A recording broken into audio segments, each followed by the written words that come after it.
Hello everyone, this is Farida Salim with the fifth kick of our revision kicks from the Circle of Care.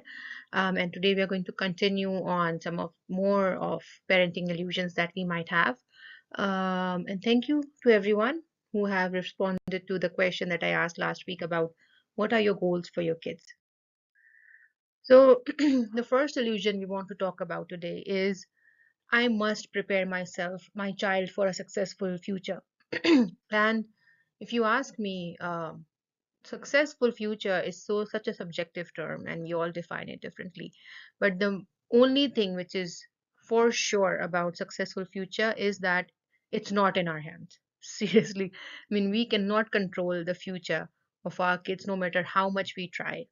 Trust me, Gautama Buddha's father tried to control his future and save him from the predictions about his future.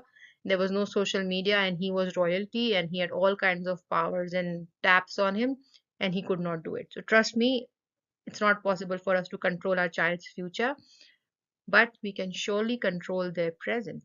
And not control, but we can make sure that they have a happy present, and that I'm sure will be more important for their successful future.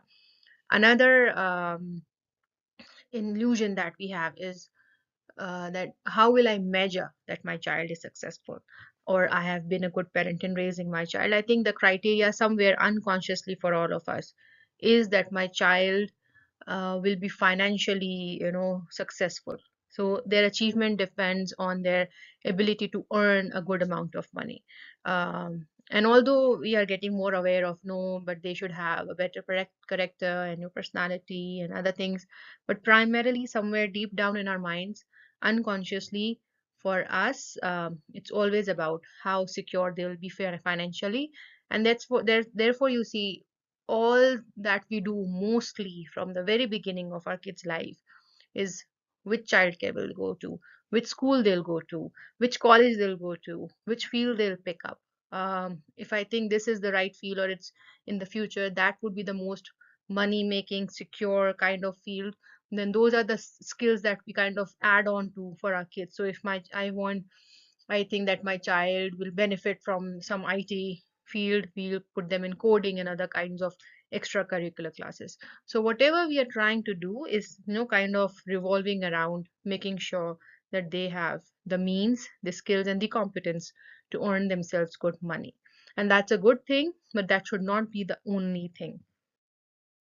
And just to kind of, come on, uh, what is my parenting goal? For that, we first need to understand who is my child. So, my child is a soul which is enveloped in a body which has physical aspects to it and which has emotional aspects to it.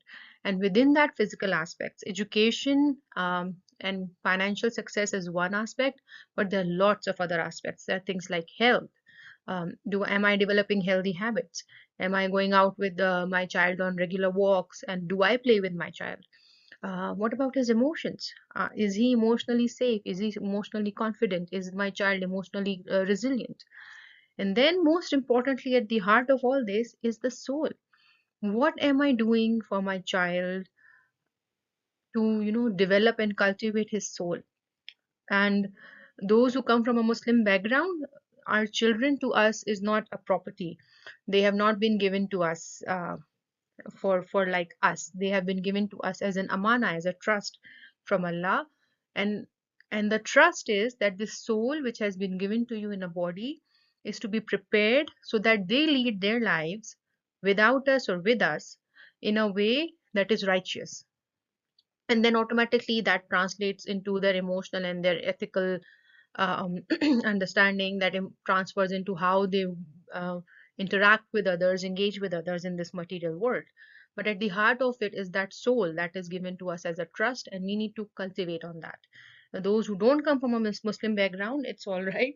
But the idea is that your child, whatever religion you follow or you don't follow any religion, I think science also agrees that everyone has a soul, and that soul is what makes us alive. That's the essence of everything. So when we are raising a child, we need to raise and focus on all aspects of the child. Now, what happens when we don't?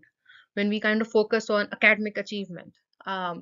rigor in their schedules, making sure that they are ready to get into the career that we think is fit for them, or they think it's fit for them, and are the best of their field, right? So if we are focused on that primarily, what happens? I think the first thing that happens is we see in these kids, and we see it quite often in the generation we are in right now, is a major sense of loss over failures.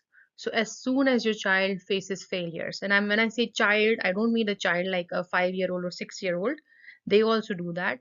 But when I say a child, you can look at young adults around us, and you'll see the same kind of traits. It's because of perhaps not doing the right thing at the right time. So as parents, we all love our kids and we want to do the best for them.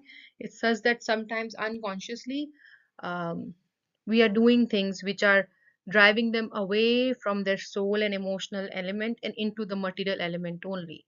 So what happens when I see young adults nowadays, when I see young parents nowadays, when I see teens, when I see young kids, I see a sense of loss over failures is such an immediate reaction to any difficulty. So the moment we lose, so this idea that we have lost is so deeply ingrained in us. And the moment we lose, it's like, oh my God, it's such a big failure. Now what do I do? I've never failed in life. That breakdown.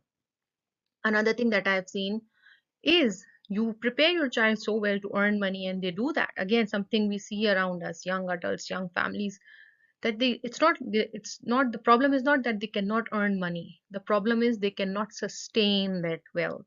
They don't know how to manage that wealth, and that leads them into a lot of debts, a lot in a financial, I mean, that takes them to a financial condition where they have made enough but they've spent more than that and now they're in trouble. So I think we need to kind of look at within that physical aspect where we are training our kids, how much are they trained for financial management.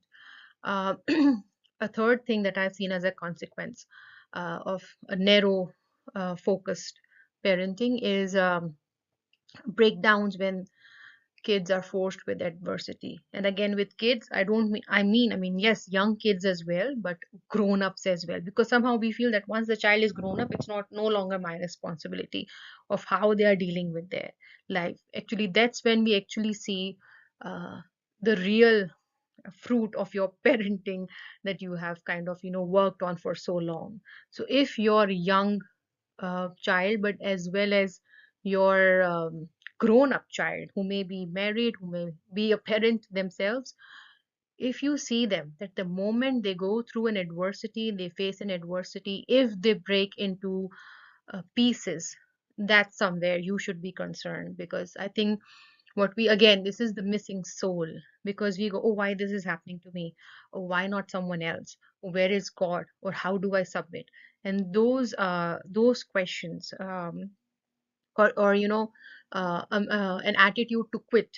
I cannot do this, I'm going to walk out of this relationship. I cannot do this, I have to take a break from parenting. I cannot do this, I need to find another job.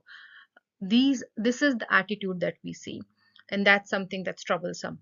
Another thing we see very prevalent is addiction. We see especially teens or young adults giving into addiction or other ethical vices, cursing, because they have no other outlet to cling on to. So as soon as there is a problem, because they have been raised and kind of given this dream that life is a perfect bed of roses, and it doesn't work that way. So what happens is they catch on to these things. It's trendy, it's available right when I'm in the rebellion and I don't want to listen to my parent, and there are no other things, no other anchors that have been given to me to hold me. What do? I go into addictions, I go into ethical vices, right? And the fifth and most important, I think, perhaps, is a disconnect with family, because our orientation is very material. It's very cause and effect based. It's like cost and benefit analysis that we do continuously. And there comes a time when your family becomes a burden for you, um, because that's how we have been trained to think, right? And this is a major loss, because what happens is we perhaps don't understand is relationships, they need constant care, they need constant effort to keep them going. And if they don't, and I have seen so many posts, and I am sure when I was younger, I must have posted the same thing, like walk away from people who are toxic, or don't be with a narcissist person, and popular media now, everyone is posting about um, narcissistic relationships. Do we really know what does it mean? I mean, just a five pointer on Facebook or Instagram does not teach you what does it mean and how to deal with it. So similarly, I mean, these ideas of, if something doesn't work out, walk away. If a person is toxic in your life, walk away. They don't deserve your respect. Okay, but if you keep walking away from everyone, where do you end up? You end up alone. So we need to also kind of train that emotional well-being has to be ingrained right from the beginning, because we want our kids to know, and we want our young adults and young parents to know, that every relationship cannot be walked away from, right? uh, because then you are left alone. You are a social being, you cannot survive alone. So perhaps we need to really think of when to kind of walk away, and what all are the other things to do before that. um, and the importance of being really in a relationship, not only a marital relationship, but with friends, with family, with parents, with siblings. We need to really pull back on those notions. And before we end today, I'm sure you are thinking, my God, so many questions she has given us. Next week onwards, we are doing parenting tips. So we'll talk specifically about some ideas on how to. I won't talk about specific tips. I will talk about more like approaches or things to think about before you are uh, engaging with your child, right? But just to kind of reinforce the idea that we are humans, we are a soul in an emotional and a material being, in a physical being. It's just a joke that kind of, makes me laugh, but also makes me think. Because I always thought it was our capacity for compassion that made us human. Turns out it's just our ability to select all the squares with traffic lights, right? So let's just think about that. And on that note, thank you so much for tuning in today. If you like us, then please subscribe us on YouTube and follow us on Facebook. And do write to us if you need any help. Bye bye. Take care.